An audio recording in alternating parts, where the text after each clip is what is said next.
കഥ കേൾക്കാം. ദയാലുവായ കുട്ടി. ഗ്രാമത്തിൽ നല്ലതുപോലെ മഴ ലഭിച്ച ഒരു മഴക്കാലമായിരുന്നു അത്. പുഴയിൽ വെള്ളം നിറഞ്ഞു. ഗ്രാമങ്ങളെല്ലാം പുല്ലു വളർന്നു നിന്നു. ഗ്രാമവാസികൾ സന്തുഷ്ടരായി. ദൈവങ്ങൾക്ക് വഴിപാടുകൾ നടത്തി അവർ മഴക്കാലം നന്നായി ആഘോഷിച്ചു. എന്നാൽ ഒരു കൂട്ടം ഉറുമ്പുകൾ ആകെ കഷ്ടത്തിലായി. കനത്ത മഴ മൂലം ഉറുമ്പിൻ കൂട് മിക്കവാറും മുങ്ങാറായി. ജീവൻ തന്നെ അപകടത്തിലായി.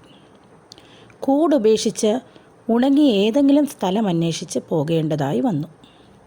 അവ യാത്ര തുടങ്ങി. കഷ്ടം, അവ പുഴയുടെ തീരത്ത് കുടുങ്ങിപ്പോയി. മറുകര കടക്കാനാവാതെ കുഴങ്ങി. പുര കര കവിഞ്ഞ് ഒഴുകുകയായിരുന്നു.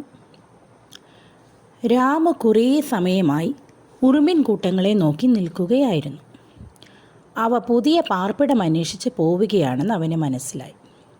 അവൻ കുറേയധികം ഇലകൾ എടുത്ത് ചേർത്ത് പിരിച്ച് നീണ്ട ഒരു ചങ്ങാടമുണ്ടാക്കി.